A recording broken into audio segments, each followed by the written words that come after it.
Hi again, fans, and welcome to another edition of Puckopolis. I am the voice of the Cyclones, Nick Brunker, with the head coach of the team, Jarrod Skalde. We're inside the Cyclones locker room in front of the new Cincinnati Cyclones whiteboard. It's a new addition to this locker room as the team will get ready to use this and a whole lot more as October 15th rapidly approaches. One of the bigger pieces of news of this week has been the re-addition of Mathieu Aubin, a player who I know that you were excited to get back into this locker room. Yeah, absolutely. Matthew's had so much success here, winning 2 championships in 08 and 2010. One of our leading scorers last year, and he brings a lot to this room. He's a great teammate.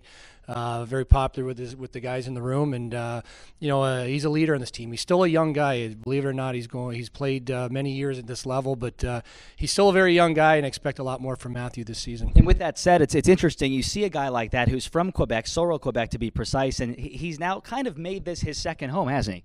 No, absolutely. He really enjoys it here. He enjoys the city. He really enjoys the team. He's very proud of this organization and of his accomplishments here. So it's great to have a guy like Mathieu back. He really helps with the recruiting process of bringing some other guys back into the fold here. So, like I said, we're expecting a lot more from Mathieu this year and him to take another step in his career. You mentioned the offensive success. He was the team leader in points and multi-point games, second on the team in goals last season with 19 of them. Having a guy like that this early in the offseason, if you can really call July early, it makes your life easier, I would bet. Yeah, absolutely. We got a big piece back in this locker room, and so it's always nice to have a guy like that signed. And there's a few other guys that we expect to get signed here in the near future. So I think getting Mathieu on board right away here is a big piece, and he brings a lot to our team. I mean, I thought in the playoff run there with against Reading, I thought he was, if he wasn't our best player, one of our top 3 players. And the bigger the game, the better Mathieu is, and I'm excited to have him back.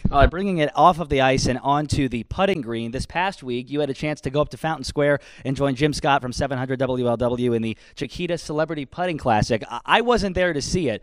How did it go? It didn't go so well. They hand you a banana putter, and I think you need a few practice holes with that one. But I think I went 1 for 5. Not my best showing, but it was a great event. A lot of people down there. Some great celebrities showed up. I got to follow Mr. Redleg, so that was a big thrill for me. And not that you've had a lot of time to play golf, but when you do, are you feeling like you're getting better this summer? I don't know. I golfed the other day when it was hot and it was about 1,000 degrees outside. But no, it's still enjoy getting out there when I can, and obviously we're gearing up for the season. It's going to get a lot busier come August, so get a few rounds in while we can. We always appreciate the time. We'll talk to you soon. Thanks, Nick. That's Cyclones head coach Jarrod Skalde, and for all the latest on the Cyclones happenings this offseason, keep it locked right here on CyclonesHockey.com.